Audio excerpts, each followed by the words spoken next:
Hi hello നമസ്കാരം, എല്ലാവർക്കും സഹകാരി rice പ്ലസിലേക്ക് സ്വാഗതം. അപ്പോൾ നമ്മുടെ ഇന്നത്തെ ക്ലാസ്സിലെ ഈ ഹെഡിങ് കാണുന്നത് പോലെ തന്നെ നമ്മുടെ ഡിസംബർ 6 തൊഴിൽ വാർത്തയുടെ ഇൻഫോ പേജാണ്. അപ്പോൾ ഈ തൊഴിൽ വാർത്തയുടെ ഇൻഫോ പേജിൽ വന്നിരിക്കുന്നത് നമ്മുടെ കരസേന, നാവികസേന, വ്യോമസേന ഈ എല്ലാ സേനകളെയും പറ്റിയിട്ടാണ്, ഇന്ത്യയുടെ സായുധ സേനയെ പറ്റിയിട്ടാണ് ഈ ഒരു ഇൻഫോ പേജിൽ വന്നിരിക്കുന്നത്. അപ്പോൾ ഇങ്ങനെ വരാനുള്ള പ്രധാന കാരണം എന്ന് പറയുന്നത് ഡിസംബർ 4 നമ്മുടെ നാവികസേനാ ദിനമാണ്. ഡിസംബർ 4 നാവികസേനാ ദിനം നടക്കുന്നത്, അതിന്റെ ആഘോഷങ്ങൾ നടന്നത് നമ്മുടെ തിരുവനന്തപുരം ജില്ലയിലെ ശംഖുമുഖത്താണ്. ആ വാർത്തയെല്ലാം നിങ്ങളിലേക്ക് നമ്മുടെ കറണ്ട് അഫയേഴ്സ് ക്ലാസ്സിലൂടെ എത്തിച്ചിട്ടുള്ളതാണ്. അപ്പോൾ നമ്മുടെ ശംഖുമുഖത്താണ് ഇതിന്റെ എല്ലാ ആഘോഷങ്ങളും നടന്നത്. അപ്പൊ അതുമായി ബന്ധപ്പെടുത്തി നമുക്ക് ഇനി വരുന്ന പരീക്ഷകളിൽ, ഇനി വരുന്ന PSC പരീക്ഷകളിൽ നമുക്ക് നമ്മുടെ സായുധ സേനകളെ പറ്റിയിട്ടുള്ള ചോദ്യങ്ങൾ ഒരു സ്ഥിര സാന്നിധ്യമായി മാറാനുള്ള ചാൻസ് ഉണ്ട്. അപ്പൊ അതുകൊണ്ട് തന്നെ നമ്മൾ തൊഴിൽ വാർത്തയും കൂടെ എടുത്തു പറയുമ്പോൾ നമ്മൾ അതും കൂടെ പഠിച്ചു പോകേണ്ടത് വളരെ വളരെ അത്യാവശ്യമാണ്. അപ്പൊ നമുക്ക് തൊഴിൽ വാർത്തയുടെ ഇൻഫോ പേജ് ഒന്ന് സ്റ്റാർട്ട് ചെയ്യാം. എല്ലാവർക്കും ഒരിക്കൽ കൂടി സഹകാരി റൈസ് പ്ലസിലേക്ക് സ്വാഗതം. ഇന്ത്യൻ പ്രതിരോധ സംവിധാനം വളരെ വലിയ മുന്നേറ്റത്തിന്റെ പാതയിലാണല്ലേ. ആ മുന്നേറ്റം എവിടെ ചെന്ന് നിൽക്കുന്നു? 2025 ആഗോള ഫയർ പവർ റാങ്കിംഗ് പ്രകാരം സൈനിക ശേഷിയിൽ 4ാം സ്ഥാനത്തെത്തി നിൽക്കുകയാണ് നമ്മൾ. എന്താണ്? സൈനിക സേനയിൽ 4ാം സ്ഥാനം. 2025 ആഗോള ഫയർ പവർ റാങ്കിംഗ് പ്രകാരം സൈനിക ശേഷിയിൽ 4ാം സ്ഥാനത്ത് എത്തി നിൽക്കുകയാണ് നമ്മുടെ രാജ്യം. അപ്പോൾ 4ാം സ്ഥാനത്ത് പറയുമ്പോൾ 1, 2, 3 അക്കമിട്ട് നമ്മൾ പഠിക്കണ്ടേ? 1ാം സ്ഥാനം ഏതാണ്, 2ാം സ്ഥാനം ഏതാണ്, അതുപോലെ 3ാം സ്ഥാനം ഏതാണ്? ദേ അക്കമിട്ട് പറഞ്ഞിരിക്കുന്നു. 1ാം സ്ഥാനം USA, 2ാം സ്ഥാനത്ത് റഷ്യയാണ്. ഓർത്തിരിക്കുക, നമുക്ക് എല്ലാവർക്കും ഒരു ടെൻഡൻസി ഉണ്ട്. എന്താണ്? USA കഴിഞ്ഞാൽ ചൈന, USA കഴിഞ്ഞാൽ ചൈന എടുത്തു വെക്കേണ്ട ഒരു ടെൻഡൻസി നമുക്ക് എല്ലാവർക്കും ഉണ്ട്. അത് ഇവിടെ നിങ്ങൾ ആരും കാണിക്കരുത്. എന്താണ്? 2025 ആഗോള ഫയർ പവർ റാങ്കിംഗ് പ്രകാരം എന്താണ്? നമ്മുടെ അമേരിക്കയാണ് 1ാം സ്ഥാനം, 2ാം സ്ഥാനത്ത് റഷ്യയാണ്, 3ാം സ്ഥാനത്ത് ചൈന, 4ാം സ്ഥാനത്താണ് നമ്മുടെ രാജ്യം വന്നെത്തി നിൽക്കുന്നത്. ക്ലിയർ അല്ലേടെ? 2025 ആഗോള ഫയർ പവർ റാങ്കിംഗ് പ്രകാരം സൈനിക ശേഷിയിൽ 4ാം സ്ഥാനത്താണ് നമ്മുടെ രാജ്യം. 1ാം സ്ഥാനത്ത് USA ആണ്, 2ാം സ്ഥാനത്ത് റഷ്യയാണ്, 3ാം സ്ഥാനം ചൈന, 4ാം സ്ഥാനം ഇന്ത്യ. ക്ലിയർ അല്ലേ? നമുക്ക് ഡീറ്റെയിലിംഗിലേക്ക് പോയാലോ? കൂടുതലായിട്ട് പഠിച്ചാലോ? ഇന്ത്യൻ സായുധ സേനകളുടെ പരമോന്നത മേധാവി ആരാണ് നമ്മുടെ നാവികസേനാ ദിനത്തിന്റെ ആഘോഷവേളയിൽ പങ്കെടുക്കുന്നത്? ആരാണ്? നമ്മുടെ രാഷ്ട്രപതി ദ്രൗപദി മുർമു അല്ലേ? അപ്പോൾ ഇന്ത്യൻ സായുധ സേനകളുടെ പരമോന്നത മേധാവിയാണ് ആര്? Indian president. കര, നാവിക, വ്യോമസേനയുടെ ആസ്ഥാനം സ്ഥിതി ചെയ്യുന്നത് എവിടെയാണ്? ന്യൂഡൽഹിയിലാണ്. ഇന്ത്യൻ കരസേനയുടെ ആസ്ഥാനം ന്യൂഡൽഹി, നാവികസേനയുടെ ആസ്ഥാനം ന്യൂഡൽഹി, അതുപോലെ തന്നെ നമ്മുടെ വ്യോമസേനയുടെയും ആസ്ഥാനം എവിടെ തന്നെയാണ്? ന്യൂഡൽഹി തന്നെയാണ്. നമ്മുടെ സായുധ സേനകൾ ഓരോന്നും പറഞ്ഞു പോകുമ്പോൾ നമ്മൾ ആദ്യം കരയിൽ തൊട്ട് തുടങ്ങാം അല്ലേ? നമുക്ക് കര മുതൽക്ക് തുടങ്ങാം. കരസേന, കരസേന, കരസേന. നമ്മുടെ കരസേന മേധാവി ആരാണ്? നമ്മൾ എങ്ങനെയാ പഠിച്ചത്? നമ്മളൊരു കോഡൊക്കെ വെച്ചിട്ട് നമ്മുടെ കറണ്ട് അഫയേഴ്സ് ക്ലാസ്സിൽ വളരെ ക്ലിയർ ആയിട്ട് നമ്മൾ പറഞ്ഞു പോകുന്നതാണ്. എന്താണ്? കരയിൽ അല്ലേ ഉപവാസം നടത്തുന്നത്? എവിടെയാണ്? കരയിലാണ് അല്ലേ? ഉപവാസത്തിന്റെ വേദി എവിടെയാണ്? കരയിലാണല്ലേ? ഉപേന്ദ്ര സിംഗ് ദ്വിവേദി അല്ലെ? ഉപേന്ദ്ര സിംഗ് ദ്വിവേദിയാണ് നിലവിലെ നമ്മുടെ കരസേനാ മേധാവി. അപ്പൊ നമ്മൾ എങ്ങനെയാ പഠിച്ചത്? കരയിലാണ് എന്ത് നടക്കുന്നത്? ഉപവാസത്തിന്റെ വേദി കരയാണ് അല്ലെ? ഉപേന്ദ്ര ദ്വിവേദി. ആരാണ്? ഉപേന്ദ്ര ദ്വിവേദിയാണ് നമ്മുടെ കരസേനാ മേധാവി. ഡീറ്റെയിൽഡ് ആയിട്ട് നമുക്ക് നോക്കാം. ഇന്ത്യൻ കരസേനയുടെ ആദ്യത്തെ കമാൻഡർ ഇൻ ചീഫ് ജനറൽ ആരാണ്? Sir Francis Robert Roy Bucher. ആരാണ്?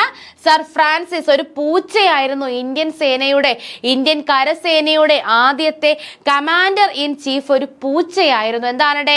Sir Francis Robert Roy Bucher. ആരാണ്? Sir Francis Robert Roy Bucher ആണ് ഇന്ത്യൻ കരസേനയുടെ ആദ്യത്തെ കമാൻഡർ ഇൻ ചീഫ് ജനറൽ. ആരാണ്? Sir Francis Robert Roy Bucher. ഇന്ത്യക്കാരനായ, നമുക്ക് എപ്പോഴും ചോദിക്കുന്നതാണ്, ഇന്ത്യക്കാരനായ ആദ്യത്തെ കമാൻഡർ ഇൻ ചീഫ് ആണ് ജനറൽ KM കരിയപ്പ, അല്ലെങ്കിൽ നമ്മൾ എന്തെന്നറിയപ്പെടുന്നു? കിപ്പർ റിപ്പർ എന്ന അപരനാമത്തിൽ അറിയപ്പെടുന്ന JM കരിയപ്പയാണ് ഇന്ത്യക്കാരനായ ആദ്യത്തെ കമാൻഡർ ഇൻ ചീഫ്. കരസേനയുടെ തലവൻ നമ്മൾ പറഞ്ഞില്ലേ, ഉപേന്ദ്ര ദ്വിവേദി ആണെന്ന് പറഞ്ഞില്ലേ. അദ്ദേഹം ചീഫ് ഓഫ് ആർമി സ്റ്റാഫിന്റെ ചീഫ് ആണല്ലേ അദ്ദേഹം. ചീഫ് ഓഫ് ആർമി സ്റ്റാർ ആണ് അദ്ദേഹം. കരസേനയുടെ തലവനാണ് ചീഫ് ഓഫ് ആർമി സ്റ്റാഫ്. ഏറ്റവും പഴക്കം ചെന്ന കരസേന റെജിമെന്റ് എന്ന് ചോദിച്ചാൽ 1750 സ്ഥാപിതമായ മദ്രാസ് റെജിമെന്റ് ആണെന്ന് പറയണം. ഏറ്റവും പഴക്കം ചെന്ന കരസേന റെജിമെന്റ് എന്ന് ചോദിച്ചാൽ 1750 സ്ഥാപിതമായ മദ്രാസ് റെജിമെന്റ് ആണ്. അതുപോലെ തന്നെ നമ്മുടെ വനിതകളെ, നിലവിൽ വനിതകളെ ആദ്യമായി ഇന്ത്യൻ സേനയിൽ ഉൾപ്പെടുത്തിയത് 1993 ഇപ്പതേ നമ്മുടെ ടെറിട്ടോറിയൽ ആർമിയിലും വനിതകളെ ഉൾപ്പെടുത്താനായിട്ട് പോവുകയാണ്. ടെറിട്ടോറിയൽ ആർമി അതായത് നമ്മുടെ എന്തെങ്കിലും അത്യാവശ്യ ഘട്ടങ്ങളിൽ നമ്മൾ വിളിക്കുമ്പോൾ വരുന്ന നമ്മുടെ ആർമി, നമ്മുടെ ദുരന്തങ്ങളും വെള്ളപ്പൊക്കം അതുപോലെ ഉരുൾപൊട്ടൽ അങ്ങനെയുള്ള നമ്മുടെ ദുരന്ത മുഖത്തേക്ക് നമ്മൾ അത്യാവശ്യ സഹായത്തിന് വിളിക്കുന്ന ഒരു ആർമിയാണ്. അവർ ഫുൾ ടൈം ഒരു ആർമി ആയിട്ട് പ്രവർത്തിക്കുന്നവരല്ല അല്ലേ. അപ്പൊ അങ്ങനെ ടെറിട്ടോറിയൽ ആർമിയിലേക്ക് വനിതകൾ വരാൻ പോവുകയാണ്. അങ്ങനെയെങ്കിൽ നമ്മുടെ വനിതകളെ ആദ്യമായി സേനയിൽ ഉൾപ്പെടുത്തിയത് 1993 ആദ്യ വനിത ആരെന്ന് ചോദിച്ചാൽ ആരാണ്? ശാന്തി തിഗ്ഗ, ജവാൻ ശാന്തി തിഗ്ഗ. അപ്പൊ ആദ്യമായിട്ട് ഒരാളെ എടുക്കുമ്പോൾ ഭയങ്കര ദേഷ്യമുള്ള ഒരാളെ നമുക്ക് എടുക്കാൻ പറ്റില്ല. കുറച്ച് ശാന്ത സ്വഭാവം, കരസേനയിലൊക്കെ വന്ന് ട്രെയിനിങ് ഒക്കെ കംപ്ലീറ്റ് ചെയ്യണമെങ്കിൽ നമുക്ക് എന്ത് വേണം? അവിടെ ഒരു ശാന്ത സ്വഭാവം ഒക്കെ വേണമല്ലേ. അപ്പൊ ശാന്തി തിഗ്ഗ, ജവാൻ ശാന്തി തിഗ്ഗയാണ് ഇന്ത്യൻ സേനയിൽ ഉൾപ്പെട്ട ആദ്യ വനിത. 1993 എന്ന് ഓർത്തു വെക്കുക. ഇന്ത്യൻ ആർമിയെ എന്തൊക്കെയായി തരംതിരിക്കുന്നു? Western command, northern command, army training command, south western command, eastern command, southern command, central command എന്നിങ്ങനെ 7 കമാൻഡുകളായിട്ടാണ് വിഭജിച്ചിട്ടുള്ളത്. അപ്പൊ നമ്മുടെ ഇന്ത്യൻ ആർമി ആകെ എത്ര കമാൻഡുകളായിട്ട് വിഭജിച്ചിരിക്കുന്നു എന്ന് ചോദിച്ചാൽ എത്രയാണ്?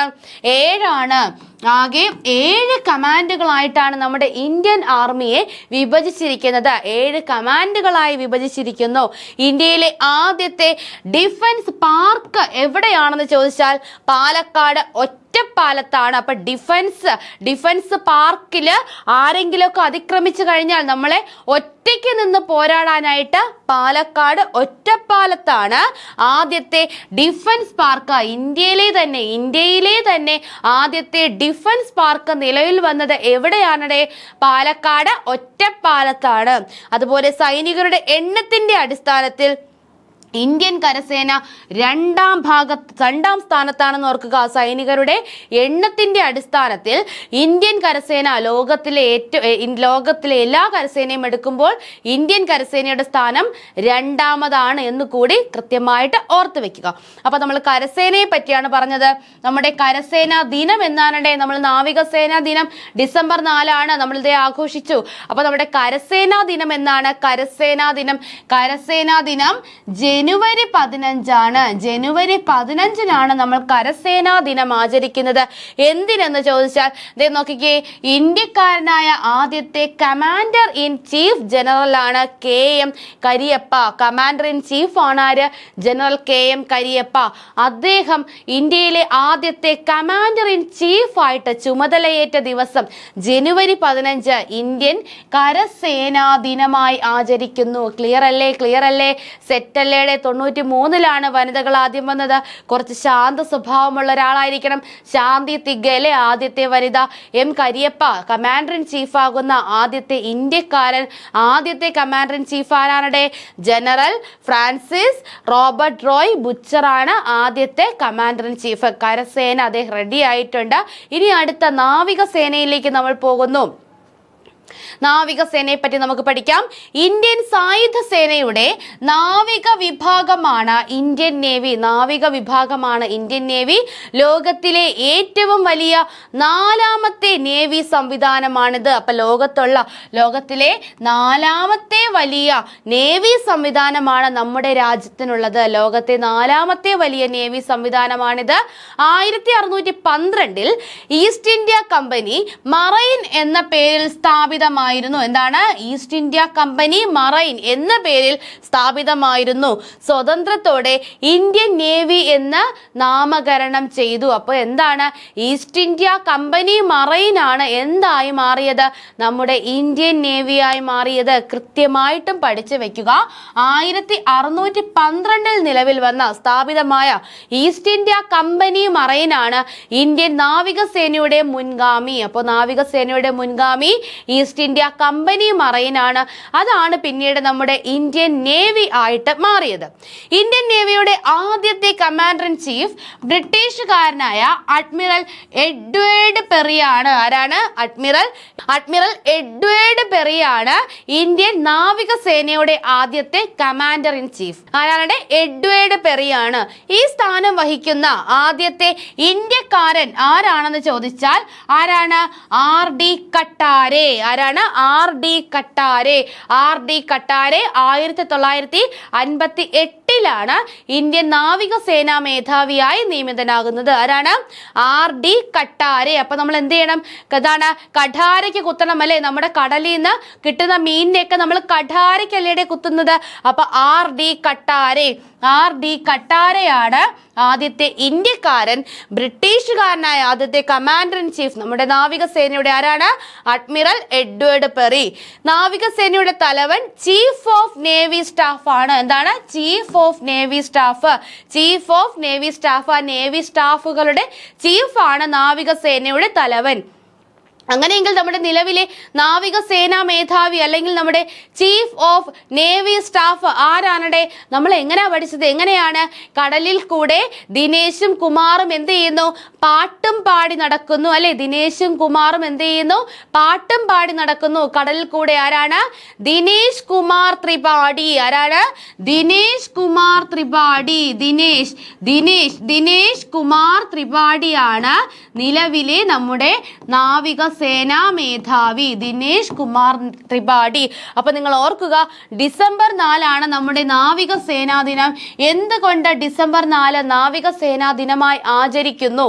ഓപ്പറേഷൻ ട്രിഡന്റിന്റെ വിജയസ്മരണയ്ക്ക് വേണ്ടിയിട്ടാണ്. എന്താണ്? Operation trident. അതായത് 1971 മുതലാണ് ഇത് ആചരിക്കുന്നത്. 1971 ഡിസംബർ 4 നമ്മൾ എന്ത് ചെയ്തു? ഇന്ത്യ പാക് യുദ്ധം നടക്കുന്ന സമയമാണ്. ആ സമയത്ത് ഇന്ത്യൻ നാവികസേന നടത്തിയ ഓപ്പറേഷനാണ് ഓപ്പറേഷൻ ട്രിഡന്റ്. അപ്പൊ ഇതിന്റെ വിജയത്തിന്റെ ഒരു ഓർമ്മയ്ക്ക് വേണ്ടിയിട്ടാണ് നമ്മൾ ഡിസംബർ 4 നാവികസേനാ ദിനമായി ആചരിക്കുന്നത്. പഠിച്ചു വെക്കുക, ചോദിക്കും. ഇനി വരുന്ന പരീക്ഷകളിൽ നമ്മുടെ സായുധ സേനകൾ, ഇന്ത്യൻ പ്രതിരോധ സംവിധാനം ഒരു ക്വസ്റ്റ്യൻ തന്നെയായിരിക്കും. ഒന്നോ അതിലധികമോ ചോദ്യങ്ങൾ നമുക്ക് പ്രതീക്ഷിക്കാം. അടുത്തതിലേക്ക് നമ്മൾ പോകുന്നു. വ്യോമസേന. നമ്മുടെ വ്യോമസേന രാജ്യത്തെ വ്യോമ സൈനിക പ്രവർത്തനങ്ങളുടെ ചുമതലയുള്ള സേനാ വിഭാഗമാണ്. 1932 ഒക്ടോബർ 8 നമ്മുടെ വ്യോമസേന സ്ഥാപിതമായത്. ആ ഒക്ടോബർ 8 തന്നെയാണ് നമ്മൾ എന്തായി ആചരിക്കുന്നത്? ഇന്ത്യൻ വ്യോമസേനാ ദിനമായി ആചരിക്കുന്നത്. അപ്പൊ അവിടത്തെ കാരണം എന്താണ്? 1932 ഒക്ടോബർ 8 നമ്മുടെ വ്യോമസേന രൂപീകൃതമായത്. അതുകൊണ്ട് നമ്മൾ ഒക്ടോബർ 8 വ്യോമസേനാ ദിനമായി ആചരിക്കുന്നു. ഓർത്തു വെക്കുക, രാജ്യത്തെ വ്യോമസൈനിക പ്രവർത്തനങ്ങളുടെ ചുമതലയുള്ള സേനാ വിഭാഗമാണ്. ഇന്ത്യക്കാരനായ ആദ്യത്തെ വ്യോമസേനാ മേധാവിയാണ് സുബ്രതോ മുഖർജി. ആരാണ്? സുബ്രതോ മുഖർജി. നമ്മൾ എന്ത് ചെയ്യണം? മുഖമുയർത്തി ആകാശത്തേക്ക് നോക്കണം. തല ഉയർത്തിയല്ല, മുഖമുയർത്തി ആകാശത്തേക്ക് നോക്കണം. എന്താണ്? സുബ്രതോ മുഖർജി. സുബ്രതോ അല്ലെങ്കിൽ പ്രഭാതം അല്ലെങ്കിൽ പ്രഭാതമായോ എന്ന് അറിയാനായിട്ട് നമ്മൾ എന്ത് ചെയ്യണം? മുഖമുയർത്തി ആകാശത്തേക്ക് നോക്കണം. പ്രഭാതമായോ എന്ന് അറിയണമെങ്കിൽ എന്ത് ചെയ്യണം? മുഖമുയർത്തി ആകാശത്തേക്ക് നോക്കണം. വ്യോമസേനയുടെ ആദ്യ മേധാവിയാണ് എയർ മാർഷൽ സുബ്രതോ മുഖർജി. 1964 ഇന്ത്യക്കാരനായ ആദ്യത്തെ എന്താണ് എയർ മാർഷൽ സുബ്രതോ മുഖർജി. വ്യോമസേനയുടെ തലവൻ ചീഫ് ഓഫ് എയർ സ്റ്റാഫ് അല്ലെ, ചീഫ് ഓഫ് എയർ സ്റ്റാഫ് എന്നറിയപ്പെടുന്നു. 2025 ലോകത്തിലെ വ്യോമസേന ശക്തി റാങ്കിങ്ങിൽ ഇന്ത്യ 3-ാം സ്ഥാനത്താണ്. എന്താണ് 2025 വ്യോമസേന മാത്രം എടുത്താൽ നോക്കെ, നാവികസേനയ്ക്ക് നമ്മൾ 4-ാം സ്ഥാനത്താണ്. കരസേന നമ്മൾ ആൾബലത്തിൽ 2-ാം സ്ഥാനത്താണ്. വ്യോമസേന നമ്മൾ 2025 പ്രകാരം നമ്മൾ 3-ാം സ്ഥാനത്താണ്. നമ്മൾ എത്രാം സ്ഥാനത്താണ്? 3-ാം സ്ഥാനത്താണ്. 2025 പ്രകാരം നമ്മൾ 3-ാം സ്ഥാനത്താണ്. വ്യോമശക്തിയിൽ പഠിച്ചു വെക്കുക. കറണ്ട് അഫയേഴ്സ് ഫാക്ട് കൂടിയാണ്, കൃത്യമായിട്ടും പഠിച്ചു വെക്കുക. അടുത്ത് നമുക്ക് ആസ്ഥാന മന്ദിരങ്ങൾ പഠിക്കാം. എല്ലാത്തിന്റെയും ആസ്ഥാനം ന്യൂഡൽഹി ആണെന്ന് നമ്മൾ പറഞ്ഞു. എന്നിരുന്നാലും ന്യൂഡൽഹിയാണ്. നമ്മൾ ഒരാളെ അന്വേഷിച്ചു പോകില്ല, എവിടാ സ്ഥലം, സ്ഥലം ന്യൂഡൽഹിയിൽ എവിടാന്ന് അറിയണമല്ലേ, എങ്കിലല്ലേ നമുക്ക് കൃത്യമായി എത്തിച്ചേരാൻ പറ്റൂ. നോക്കിക്കേ, നമ്മുടെ കരസേനയുടെ ആസ്ഥാന മന്ദിരം ധൽസേന ഭവൻ. എന്താണ്? ധൽസേന ഭവൻ എന്നാണ് നമ്മുടെ കരസേനയുടെ ആസ്ഥാന മന്ദിരം. നമ്മൾ എന്ത് പറഞ്ഞില്ല? നമ്മൾ വ്യോമസേനാ മേധാവിയെ പറഞ്ഞോ? ഇപ്പോഴത്തെ വ്യോമസേനാ മേധാവിയെ പറഞ്ഞില്ല. ആരാണ് നമ്മുടെ വ്യോമസേനാ മേധാവി? ആരാണ്? നമ്മുടെ പ്രീതി വാനോളം ഉയർത്തണം. ആരാണ്? അമർപ്രീത് സിംഗ്. പാട്ടുപാടി നമ്മുടെ പ്രീതി എന്ത് ചെയ്യണം? വാനോളം ഉയർത്തണം. അമർപ്രീത് സിംഗ് ആണ് നമ്മുടെ വ്യോമസേനാ മേധാവി. അമർപ്രീത് സിംഗ് ആണ്. പഠിച്ചു വെക്കുക. നമ്മൾ പറഞ്ഞു വന്നത് ആസ്ഥാന മന്ദിരങ്ങളാണ്. കരസേനയുടേത് ഏതാണ്? ധൽസേന ഭവനാണ് കരസേനയുടേത്. നാവികസേനയുടേത് നൗസേന ഭവൻ. എന്താണ്? നൗസേന ഭവൻ, നാവികസേന. വായുസേന നമ്മുടെ വ്യോമസേനയുടെ എന്താണ്? വായുസേന ഭവൻ. നാഷണൽ ഡിഫൻസ് യൂണിവേഴ്സിറ്റി ആസ്ഥാന മന്ദിരം എവിടെയാണ്? ഹരിയാനയിലെ ഗുരുഗ്രാമിലാണ്. ഡിഫൻസ് നമുക്ക് ഡിഫൻസ് പഠിക്കണമെങ്കിൽ നമ്മുടെ എന്താണ് ഗുരുകുല സമ്പ്രദായമൊക്കെ ഉണ്ടായിരുന്നപ്പോൾ യുദ്ധമുറകളൊക്കെ പഠിക്കാനായിട്ട് നമ്മുടെ രാജപുത്രന്മാരൊക്കെ എവിടെയാ പോകുന്നത്? ഏതെങ്കിലും ഒരു ഗുരുവിന് കീഴിൽ അല്ലെ, ഒരു ഗുരുവിന് കീഴിൽ ശിഷ്യത്വം പാലിക്കും അല്ലെ, ശിഷ്യത്വം സ്വീകരിക്കും ഒരു ഗുരുവിന് കീഴിൽ. അപ്പോൾ നാഷണൽ ഡിഫൻസ് യൂണിവേഴ്സിറ്റി, നമുക്ക് കുറച്ച് ഡിഫൻസ് ഒക്കെ പഠിക്കണമെങ്കിൽ നാഷണൽ ഡിഫൻസ് യൂണിവേഴ്സിറ്റിയിൽ പോകണം. അവിടെ ഒരു ഗുരുവിന് കീഴിലേ നമുക്ക് പഠിക്കാൻ പറ്റൂ. എവിടെയാണ്? ഗുരുഗ്രാം, ഹരിയാനയിലെ ഗുരുഗ്രാമിലാണ് നാഷണൽ ഡിഫൻസ് യൂണിവേഴ്സിറ്റി. അടുത്തത് ഇന്ത്യൻ മിലിറ്ററി അക്കാദമി ഡെറാഡൂൺ. എവിടെയാണ്? നമ്മളെങ്കിൽ ഡെറാഡൂൺ എന്ന് പറയും അല്ലെ, ഡെറാഡൂൺ. ഇന്ത്യൻ മിലിറ്ററി അക്കാദമി ഉത്തരാഖണ്ഡിലെ ഡെറാഡൂൺ ഉത്തരാഖണ്ഡിന്റെ തലസ്ഥാനമാണല്ലേ. നാഷണൽ ഡിഫൻസ് അക്കാദമി എവിടെയാണ്? ഖഡക്വാസ്ല. അപ്പൊ നമ്മൾ എന്താണ്? യൂണിവേഴ്സിറ്റി പോയിട്ട് ഇനി നമ്മൾ എവിടെ പോകണം? അക്കാദമിയിലേക്ക് പോകണം. അക്കാദമിയിലേക്ക് കടക്കണമെങ്കിൽ നമുക്ക് എന്താണ്? ഒരു വാസന വേണം അല്ലെ. നമുക്ക് ഡിഫൻസിൽ, നമ്മൾ യൂണിവേഴ്സിറ്റിയിൽ നിന്നും പഠിച്ച ഡിഫൻസിൽ നമുക്കൊരു വാസനയുണ്ടെങ്കിലേ നമുക്ക് അക്കാദമിയിലേക്ക് കടക്കാൻ പറ്റൂ അല്ലെ. അക്കാദമിയിലേക്ക് കടക്കാൻ പറ്റൂ. എന്താണ്? ഖഡക്വാസ്ല. എവിടെയാണ്? പൂനെയിലാണ്. നാഷണൽ ഡിഫൻസ് അക്കാദമിയിലേക്ക് കടക്കണമെങ്കിൽ നമുക്കൊരു വാസന വേണം അല്ലെ. ഡിഫൻസുമായി ബന്ധപ്പെടുത്തി നമ്മളൊരു വാസന വളർത്തിയെടുക്കണം. അപ്പൊ ഏതാണ്? ഖഡക്വാസ്ല. DRDOയുടെ ആസ്ഥാനം DRDO ഭവൻ ന്യൂഡൽഹിയിലെ DRDO ഭവനാണ് നമ്മുടെ DRDOയുടെ ആസ്ഥാനം. സെറ്റല്ലേടെ? ക്ലിയർ അല്ലേ? കരസേന ധാൽസേന ഭവൻ, നാവികസേന Nausena Bhawan, Vayusena Bhawan, national defence university നമ്മൾ എന്താണ്? ഡിഫൻസ് പഠിക്കാൻ ഒരു ഗുരുവിന്റെ ശിഷ്യത്വം നമ്മൾ സ്വീകരിക്കണം. Gurugram, Haryana. Indian military academy Dehradun, Uttarakhand. National defence academy നമ്മൾ യൂണിവേഴ്സിറ്റിയിൽ നിന്ന് പഠിച്ച് ഇനി ഒരു അക്കാദമിയിലേക്ക് നമുക്ക് ആ ഡിഫൻസും കൊണ്ട് കടക്കണമെങ്കിൽ ഒരു വാസന വേണം. ഖഡക്വാസ്ല പൂനെ. DRDO ഭവൻ ന്യൂഡൽഹി. സെറ്റല്ലേടെ? ആസ്ഥാന മന്ദിരങ്ങൾ സെറ്റല്ലേ. അടുത്തതിലേക്ക് നമുക്ക് പോകാം. ഇത് നോക്കിക്കേ, പ്രധാന പദവികൾ, നമ്മുടെ എന്താണ് പ്രതിരോധ മേഖലയുമായി ബന്ധപ്പെട്ട പ്രധാന പദവികൾ നോക്കിക്കേ. രാജ്നാഥ് സിംഗ് ആരാണ്? നമ്മുടെ ഇന്ത്യൻ പ്രതിരോധ മന്ത്രിയാണല്ലേ. ആര്? നമ്മുടെ രാജ്നാഥ് സിംഗ്, നമ്മുടെ പ്രതിരോധ മന്ത്രി. അടുത്തതാരാണ്? രാജേഷ് കുമാർ സിംഗ് ആരാണ്? പ്രതിരോധ വകുപ്പ് സെക്രട്ടറിയാണ്. ഒന്ന് രാജ്നാഥ് സിംഗ് പ്രതിരോധ വകുപ്പ് മന്ത്രി, അടുത്തത് രാജേഷ് കുമാർ സിംഗ് പ്രതിരോധ വകുപ്പ് സെക്രട്ടറിയാണ്. അടുത്തത് ജനറൽ അനിൽ ചൗഹാൻ, ഇത് പഠിച്ചു വെക്കുക, നമ്മുടെ സംയുക്ത സൈനിക മേധാവിയാണ്. ആരെന്ന് പറയുന്നത്? അനിൽ ചൗഹാൻ. നമുക്കൊരു സംയുക്ത സൈനിക മേധാവി ഉണ്ടല്ലേ, അപ്പൊ നമ്മുടെ സംയുക്ത സൈനിക മേധാവിയാണ് ആര്? അനിൽ ചൗഹാൻ. ഉപേന്ദ്ര ദ്വിവേദി, നമ്മൾ പറഞ്ഞു കരസേന, കരയിലാണ് എന്ത്, നമുക്ക് ഉപവാസം നടത്തുന്നതിനുള്ള വേദി കരയിലാണ്. ഉപേന്ദ്ര ദ്വിവേദി. അടുത്തവരാണ്? പുഷ്പേന്ദ്ര സിംഗ് കരസേന ഉപമേധാവിയാണ്. ലഫ്റ്റനന്റ് ജനറൽ പുഷ്പേന്ദ്ര സിംഗ് കരസേന ഉപമേധാവിയാണ്. അഡ്മിറൽ ദിനേശ് കെ ത്രിപാഠി നാവികസേന. ദിനേശും കുമാറും കടൽക്കരയിലൂടെ പാട്ടും പാടി നടക്കുന്നു. ദിനേശ് കുമാർ ത്രിപാഠി നാവികസേന. വൈസ് അഡ്മിറൽ സഞ്ജയ് വാത്സ്യായർ നാവികസേന ഉപമേധാവി. നമുക്ക് അങ്ങനെ ചോദിക്കില്ല, എങ്കിലും നമ്മുടെ നാവികസേനയൊക്കെ പഠിച്ചു വെക്കുക. ആരാണ്? അഡ്മിറൽ സഞ്ജയ് വാത്സ്യായർ ആരാണ്? നാവികസേന ഉപമേധാവി. അതുപോലെ air chief marshal Amarpreet Singh. നമ്മുടെ പ്രീതി എന്ത് ചെയ്യുന്നു?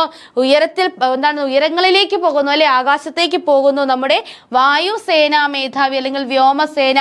എയർ മാർഷൽ നർമ്മദേശ്വർ ത്രിപാഠി എന്താണ്? നമ്മുടെ വ്യോമസേനയുടെ ഉപമേധാവി. സെറ്റല്ലേ, നമ്മളിതെല്ലാം പഠിച്ചേലേ. നമ്മുടെ സംയുക്ത മേധാവിയെ പഠിച്ചു വെക്കുക. അനിൽ ചൗഹാൻ ആണ്. പ്രതിരോധ വകുപ്പ് മന്ത്രി രാജ്നാഥ് സിംഗ് ആണ്. അതുപോലെ രാജേഷ് കുമാർ സിംഗ് ആണ് നമ്മുടെ പ്രതിരോധ വകുപ്പ് സെക്രട്ടറി. ആരാണ്? രാജേഷ് കുമാർ സിംഗ്. ഓക്കെ, ക്ലിയർ അല്ലേടെ? സെറ്റ് അല്ലേ? അടുത്തതിലേക്ക് നമുക്ക് പോകാം.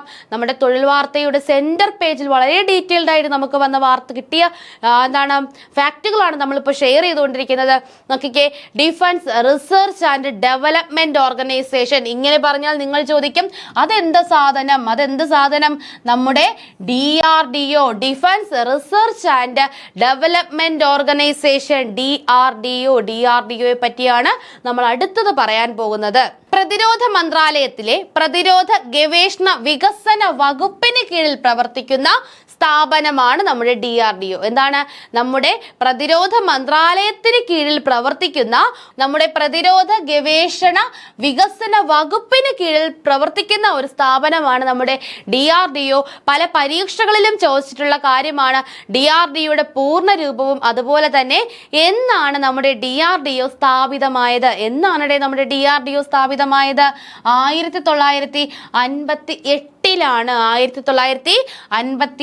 1958 മറക്കരുത്. DRDO സ്ഥാപിതം 1958 ഇന്ത്യൻ പ്രതിരോധ മേഖലയിൽ എന്താണ്? ലോകോത്തര ആയുധ സംവിധാനങ്ങളുടെയും ഉപകരണങ്ങളുടെയും രൂപകൽപ്പന, വികസനം എന്നിവയിലൂടെ പ്രതിരോധ സംവിധാനത്തിൽ സ്വാശ്രയത്വം വർദ്ധിപ്പിക്കുക എന്നതാണ് ലക്ഷ്യം. നമ്മുടെ DRDO ഓരോ സംഭവങ്ങൾ നിർമ്മിക്കും അല്ലെ, ഓരോന്നുണ്ടാക്കും. എന്തിനു വേണ്ടിയിട്ടാണ്? നമ്മുടെ പ്രതിരോധ മേഖലയ്ക്ക് വേണ്ടിയിട്ട്. അപ്പൊ നമ്മുടെ പ്രതിരോധ മേഖലയെ ലോകോത്തര ആയുധ സംവിധാനങ്ങളുടെയും ഒക്കെ മുൻപന്തിയിൽ എത്തിക്കുക, ഉപകരണങ്ങളുടെയും രൂപകൽപ്പന, വികാസം എന്നിവയിലേക്ക് സഹായിക്കുക എന്നതാണ് നമ്മുടെ സ്വാശ്രയത്വം വർദ്ധിപ്പിക്കുക. നമ്മുടെ ഓരോന്നും നമ്മൾ വേറെ രാജ്യങ്ങളിൽ നിന്നൊക്കെ വാങ്ങാറില്ലേ, അങ്ങനെയൊന്നും വാങ്ങാതെ നമ്മൾ സ്വാശ്രയത്വം വർദ്ധിപ്പിക്കുക എന്നതാണ് നമ്മുടെ DRDO ലക്ഷ്യമിടുന്നത്. ഡോക്ടർ സമീർ വി കാമത്താണ് നിലവിലെ DRDO ചെയർമാൻ. ആരാണ്? DRDO ചെയർമാൻ ആരാണ്? സമീർ വി കാമത്താണ്. സമീർ വി കാമത്താണ് നിലവിലെ നമ്മുടെ DRDOയുടെ ചെയർമാൻ. സ്ഥാപനത്തിന്റെ ആസ്ഥാനം നമ്മുടെ DRDO ഭവൻ. നമ്മൾ പറഞ്ഞു അല്ലേ, ന്യൂഡൽഹിയിലെ DRDO ഭവനാണ്. അപ്പോൾ 1958 രൂപീകൃതമായി നമ്മുടെ പ്രതിരോധ മേഖലയ്ക്ക് ആവശ്യമായിട്ടുള്ള ഉപകരണങ്ങൾ രൂപകൽപ്പന ചെയ്യുന്നു, അതിനെ വികസിപ്പിക്കുന്നു. അങ്ങനെ വികസിപ്പിക്കുന്നതിലൂടെ നമ്മുടെ പ്രതിരോധ സംവിധാനത്തിൽ എന്ത് കൊണ്ടുവരിക? സ്വാശ്രയത്വം കൊണ്ടുവരിക എന്നതാണ്. നമ്മുടെ പ്രതിരോധ സംവിധാനത്തിൽ സ്വാശ്രയത്വം പഠിച്ചു വയ്ക്കുക. നമ്മുടെ പ്രതിരോധ സംവിധാനത്തിൽ സ്വാശ്രയത്വം വർദ്ധിപ്പിക്കുന്നത് ലക്ഷ്യമിട്ട് പ്രവർത്തിക്കുന്ന സ്ഥാപനം എന്ന് ചോദിച്ചാൽ നമ്മുടെ DRDO ആണ്. DRDO ആണ്. ആസ്ഥാനം ന്യൂഡൽഹിയാണ്. നിലവിലെ chairman doctor Sameer V Kamath ആണ്. സമീർ വി കാമത്ത്. അങ്ങനെയുള്ള കുറച്ച് സംവിധാനങ്ങൾ നമുക്കൊന്ന് പരിചയപ്പെടാം. വളരെ ലേറ്റസ്റ്റ് ആയിട്ടുള്ള നമ്മൾ കറണ്ട് അഫയേഴ്സ് ഫാക്റ്റ് ആയിട്ട് പഠിച്ചിട്ടുള്ളതാണ്. നമ്മുടെ DRDOയുടെ ആദ്യത്തേത് എന്താണ്? ഗൗരവ്. കുറച്ച് ഗൗരവമുള്ളത് തന്നെയാണ് കേട്ടോ. ഗൗരവ് എന്താണ് ഗൗരവ് എന്ന് നമുക്ക് നോക്കാം. 2025 DRDO പരീക്ഷിച്ച 1000 കിലോഗ്രാം ദീർഘദൂര ക്ലാസ് ഗ്ലൈഡ് ബോംബാണ് എന്ത്? ഗൗരവ്. കേൾക്കുമ്പോൾ ഒരു കുട്ടി ഗൗരവത്തിലിരിക്കുന്നതായിട്ടൊക്കെ നമുക്ക് തോന്നും. പക്ഷേ സംഭവം എന്താണ്? 1000 കിലോഗ്രാം ദീർഘദൂര ഗ്ലാസ് റൈഡ് ബോംബാണ് എന്തെന്ന് പറയുന്നത്? ഗൗരവ് എന്ന് പറയുന്നത്. അപ്പൊ ഗൗരവിനെ കുറച്ച് ഗൗരവത്തോടെ തന്നെ നമുക്ക് കാണാം. 2025 ഏപ്രിലിൽ DRDO പരീക്ഷിച്ച 1000 കിലോഗ്രാം ദീർഘദൂര ഗ്ലാസ് ഗ്ലൈഡ് ബോംബാണ് ഗൗരവ് എന്ന് പറയുന്നത്. അടുത്ത നോക്കിയേ, ബാരക് 8. അടുത്തത് ഏതാണ്ട്? ബാരക് 8. അങ്ങനെ നമ്മുടെ യുദ്ധ സംവിധാനങ്ങൾ, പ്രതിരോധ സംവിധാനങ്ങൾ നമ്മൾ തന്നെ ഉണ്ടാക്കുന്നു. ബാരക് 8 DRDOയും അതുപോലെ ഇസ്രായേലിന്റെ എയ്റോസ്പേസ് ഇൻഡസ്ട്രിയും ചേർന്ന്, നമ്മുടെ ഇസ്രായേലിന്റെ എയ്റോസ്പേസ് ഇൻഡസ്ട്രിയും അതുപോലെ നമ്മുടെ DRDOയും ചേർന്ന് വികസിപ്പിച്ചെടുത്തതാണ് നമ്മുടെ ബാരക് 8 എന്ന ദീർഘദൂര ഭൂതല വ്യോമ മിസൈൽ. എന്താണ് ബരാക് 8 എന്ന് പറയുന്നത്? ഒരു ഭൂതല വ്യോമ മിസൈലാണ്. ഒരു ഭൂതല വ്യോമ മിസൈലാണ് ബാരക് 8 എന്ന് പറയുന്നത്. അതിന്റെ അർത്ഥം, ഈ ബാരക്കിന്റെ അർത്ഥം എന്ന് പറയുന്നത് മിന്നൽ എന്നാണ്. ഹീബ്രു ഭാഷയിൽ മിന്നൽ അല്ലേ? മിന്നൽ ആകാശത്ത് നിന്നും എന്ത് ചെയ്യുന്നു? തറയിലേക്ക് പോകുന്നു അല്ലെ? മിന്നൽ ആകാശത്ത് നിന്ന് തറയിലേക്ക് വരികയല്ലേ ചെയ്യുന്നത്? നമ്മളിങ്ങനെ നടന്നു പോകുന്നു, മിന്നൽ വരുന്നു, മിന്നലടിക്കുന്നു, ആകാശത്ത് നിന്നും തറയിലേക്ക് വരുന്നു. അതാണ് ഭൂതല വ്യോമ മിസൈൽ. അപ്പൊ ബരാക്കിന് ഇതിലും നല്ലൊരു പേര് വരാനുണ്ടോടെ? ഇല്ല. ബരാക്കിന്റെ അർത്ഥം ഹീബ്രു ഭാഷയിൽ എന്താണ്? മിന്നൽ എന്നാണ്. ഇസ്രായേലിന്റെ എയ്റോസ്പേസ് ഇൻഡസ്ട്രിയും നമ്മുടെ DRDOയും സംയുക്തമായി വികസിപ്പിച്ചതാണ് എന്തെന്ന് പറയുന്നത്? ബരാക് 8 എന്ന് പറയുന്നത്. ക്ലിയർ അല്ലേ? അടുത്തത് നമ്മുടെ അസ്ത്ര. നമുക്ക് എല്ലാവർക്കും അറിയാം, നമ്മുടെ എയർ ടു എയർ മിസൈലാണ് അസ്ത്രം കൊടുക്കുന്നത് അല്ലേ? നമ്മളിങ്ങനെ നിൽക്കുന്നു, എയറിൽ വെച്ചല്ലേ നമ്മളത് വലിക്കുന്നത്. എയർ ടു എയർ മിസൈലാണ് എന്തെന്ന് പറയുന്നത്? നമ്മുടെ സ്വന്തം അസ്ത്ര എന്ന് പറയുന്നത്. അടുത്തത് എന്താണ്? ഗാണ്ഡിവധാരി ആരാണ്? അർജുനൻ അല്ലേ? ഗാണ്ഡിവ. ഭാരതം തദ്ദേശീയമായി വികസിപ്പിച്ചത് അർജുനൻ. നമുക്ക് സ്വന്തം അല്ലേ? നമുക്ക് സ്വന്തം ഗാണ്ഡിവം. ഭാരതം തദ്ദേശീയമായി വികസിപ്പിച്ച MK1, അസ്ത്ര, MK2 ഇതൊക്കെയാണ്. അസ്ത്ര MK1ഉം അതുപോലെ അസ്ത്ര MK2 ശ്രേണിയിൽപ്പെട്ട മൂന്നാമത്തെ മിസൈലാണ് അസ്ത്ര MK3.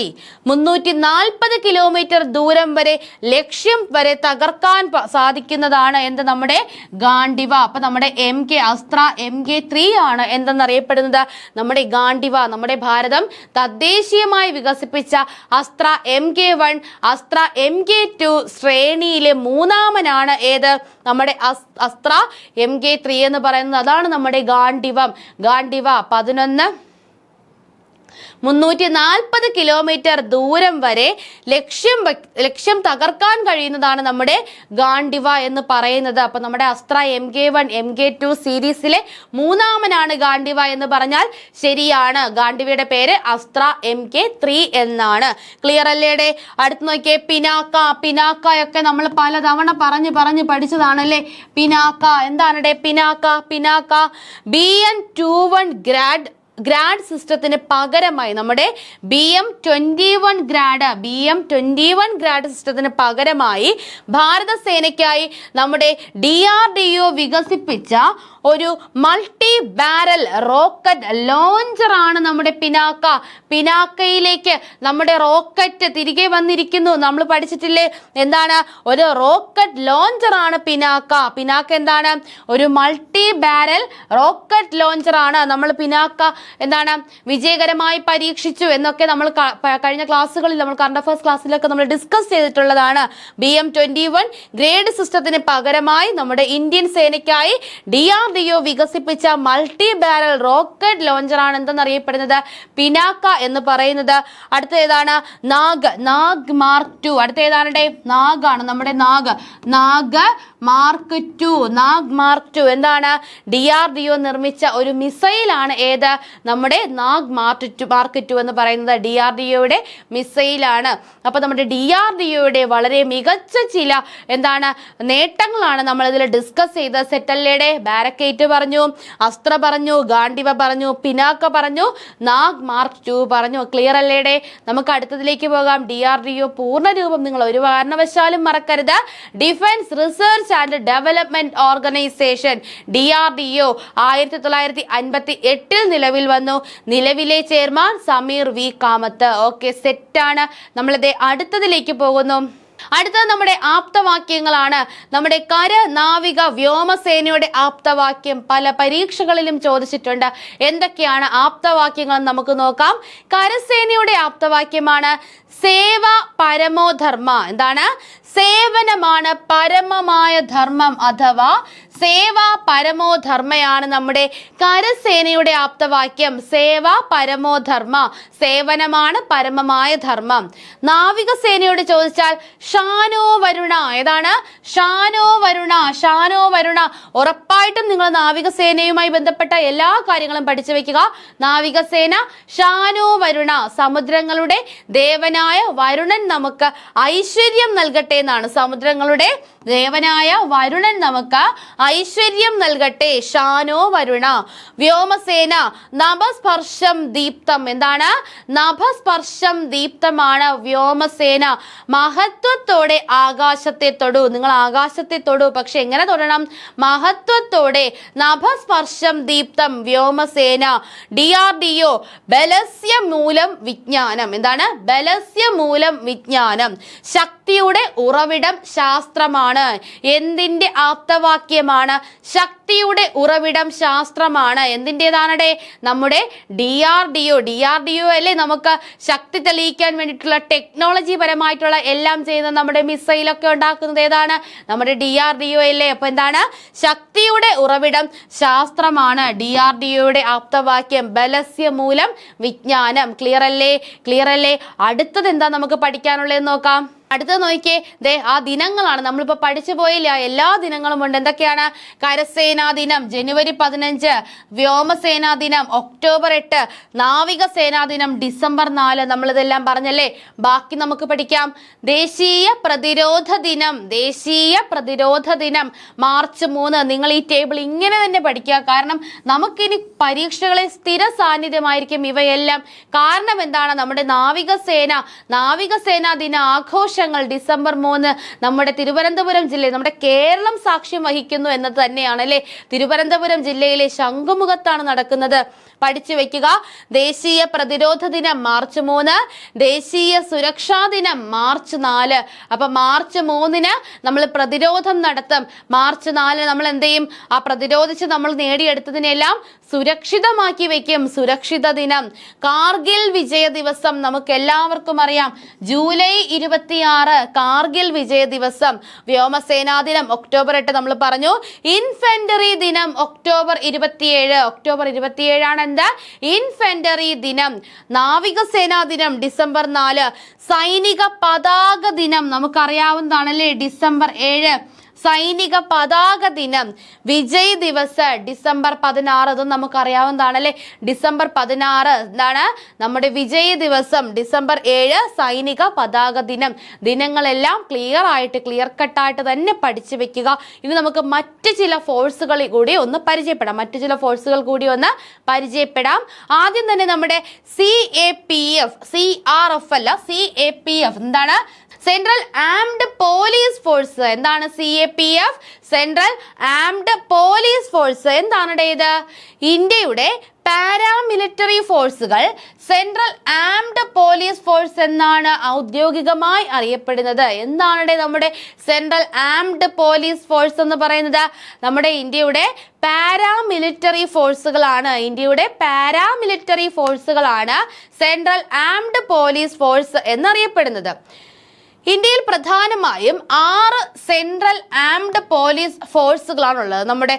നമ്മുടെ രാജ്യത്തിന് ആകെ മൊത്തം 6 സെൻട്രൽ ആംഡ് പോലീസുകളാണ്. നമുക്ക് എത്ര ബറ്റാലിയൻ ഉണ്ടെന്ന് വെച്ചാൽ നമ്മൾ 7 ബറ്റാലിയൻ നമ്മുടെ കരസേനയ്ക്ക് നമ്മൾ പറഞ്ഞല്ലേ.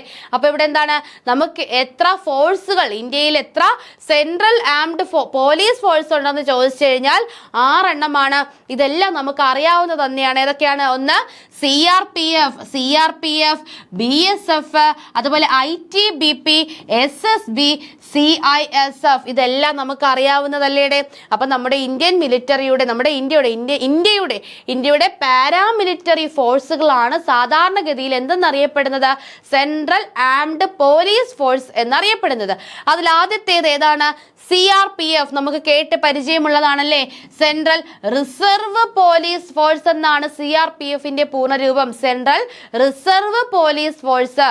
ഇന്ത്യയിലെ ഏറ്റവും വലിയ സെൻട്രൽ ആംഡ് പോലീസ് ഫോഴ്സ് ഏതെന്ന് ചോദിച്ചാൽ അത് CRPF ആണ്. അതായത് നമ്മുടെ CAPFന്റെ ഏറ്റവും വലിയ ഫോഴ്സ് എന്ന് ചോദിച്ചാൽ ഏതാണ്? അത് CRPF ആണ്. ഇത് എന്ത് ചെയ്യുന്നു? നമ്മുടെ ആഭ്യന്തര സുരക്ഷ, കലാപ നിയന്ത്രണം, നക്സൽ ഓപ്പറേഷൻസ്, തിരഞ്ഞെടുപ്പ് സുരക്ഷ എന്നിവയ്ക്കൊക്കെ എന്തിനെ ഉപയോഗിക്കുന്നു? നമ്മുടെ CRPFനെ ഉപയോഗിക്കുന്നു. അപ്പൊ തിരഞ്ഞെടുപ്പ് വരുന്നു. അപ്പൊ നമ്മുടെ തിരഞ്ഞെടുപ്പിന് ഉപയോഗിക്കുന്ന നമ്മുടെ CAPF ഏന്ന് ചോദിച്ചാൽ ഏത് നമ്മൾ പറയണം? നമ്മുടെ CRPFന്റെ പേര് പറയണം. ആഭ്യന്തര സുരക്ഷ, കലാപ നിയന്ത്രണം, അതുപോലെ നക്സൽ ഓപ്പറേഷൻസ്, ഇതിനൊക്കെ ഉപയോഗിക്കുന്ന ഫോഴ്സ് ആണ് എന്ന് പറയുന്നത് CRPF. അടുത്തത് ഏതാണ്? അടുത്തത് ബോർഡർ സെക്യൂരിറ്റി ഫോഴ്സ്. നമുക്ക് എല്ലാവർക്കും അറിയാം നമ്മുടെ BSF, ബോർഡർ സെക്യൂരിറ്റി ഫോഴ്സ്. പ്രത്യേകിച്ച് ഒന്നും പറയേണ്ടതാണ്, രാജ്യത്തെ ഏറ്റവും വലിയ ബോർഡർ ഗാർഡാണ് നമ്മുടെ ബോർഡർ സെക്യൂരിറ്റി ഫോഴ്സ്.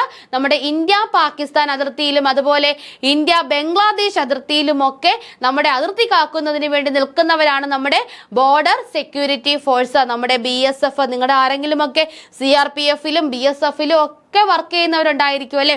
നമ്മുടെ തിരുവനന്തപുരത്തുകാരെ സംബന്ധിച്ചിടത്തോളം നമ്മുടെ ടെക്നോസിറ്റി ഒക്കെ വരുന്നില്ലേ, ടെക്നോസിറ്റിക്കൊക്കെ കുറച്ചടുത്തായിട്ട് CRPFന്റെ ഒരു കേന്ദ്രം തന്നെ ഉണ്ട് കേട്ടോ. അടുത്ത് നമുക്ക് പഠിക്കാനുള്ളത് ഇൻഡോ ടിബറ്റൻ ബോർഡർ ഫോഴ്സ് ആണ്, ITBP. ഇതും നമുക്കറിയാം നമ്മുടെ ഇന്ത്യ ചൈന അതിർത്തി, അതായത് നമ്മുടെ line of actual control, LAC, line of actual കൺട്രോളിന്റെ സംരക്ഷണം നൽകുന്നതാണ് എന്ത്? ഇൻഡോ ടിബറ്റൻ ഫോഴ്സ്, നമ്മുടെ ITBP. സെറ്റല്ലേടെ. അടുത്തത് നമ്മുടെ SSB ആണ്. നമ്മുടെ SSB എന്ന് പറയുന്നത് സശസ്ത്ര സീമാബൽ. എന്താണ്? സശസ്ത്ര സീമാബൽ. എന്താണത്? നമ്മുടെ ഇന്ത്യ, നേപ്പാൾ, അതുപോലെ ഇന്ത്യ ഭൂട്ടാൻ അതിർത്തികളുടെ സുരക്ഷ വഹിക്കുന്നതാണ് നമ്മുടെ SSB. വലിയ പ്രശ്നമില്ലല്ലേ. ഇന്ത്യ നേപ്പാൾ, ഇന്ത്യ ഭൂട്ടാൻ അതിർത്തിയിലാണ് SSB ഉള്ളത്. അതിർത്തി ഗ്രാമങ്ങളിൽ സിവിൽ സഹകരണ പ്രവർത്തനങ്ങളും നടത്തുന്നു. ഇവരെന്ത് ചെയ്യുന്നു? നമ്മുടെ അതിർത്തി ഗ്രാമങ്ങളിൽ എന്ത് നടത്തുന്നു? സിവിൽ സഹകരണ പ്രവർത്തനങ്ങളും നമ്മുടെ SSB നടത്തുന്നുണ്ട്. അടുത്തത് ഏതാണ്? CISF, നമ്മുടെ central industrial security force. Industrial, നമ്മുടെ എയർപോർട്ടില്, അതുപോലെ നമ്മുടെ മെട്രോയില്, നമ്മുടെ ന്യൂക്ലിയർ പ്ലാന്റ്സില്, നമ്മുടെ PSU, റിഫൈനറീസ്, ഇവിടെയൊക്കെ സുരക്ഷ വഹിക്കുന്നത് നമ്മുടെ സെൻട്രൽ ഇൻഡസ്ട്രിയൽ സെക്യൂരിറ്റി ഫോഴ്സ് ആണ്, CISF ആണ്. നമ്മൾ എയർപോർട്ടിലൊക്കെ ചെല്ലുമ്പോൾ ആ ഒരു എൻട്രിയിൽ അവിടെ യൂണിഫോം ഒക്കെ ഇട്ട് നമുക്ക് നിൽക്കത്തില്ലേ? അത് പട്ടാളക്കാരാണോ, പോലീസുകാരാണോ, ആരാണ്? അത് CISFകാരാണ്. സെൻട്രൽ ഇൻഡസ്ട്രിയൽ സെക്യൂരിറ്റി ഫോഴ്സ് ആണ്. ക്ലിയർ ആയില്ലേ? അവസാനത്തത് നമ്മുടെ സ്വന്തം അസം റൈഫിൾസ്. ഇന്ത്യയിലെ ഏറ്റവും പഴയ പാരാമിലിറ്ററി ഫോഴ്സ് ആണ്. മ്യാൻമാർ അതിർത്തി സുരക്ഷയും വടക്ക് കിഴക്കൻ മേഖലയിലെ തീവ്രവാദ വിരുദ്ധ ഓപ്പറേഷനും പ്രധാന ചുമതല വഹിക്കുന്ന നമ്മുടെ അസം റൈഫിൾസ്, നമ്മുടെ ഇന്ത്യയിലെ ഏറ്റവും പഴയ പാരാമിലിറ്ററി ഫോഴ്സ് ആണ് എന്തെന്ന് പറയുന്നത്? അസം റൈഫിൾസ് എന്ന് പറയുന്നത്.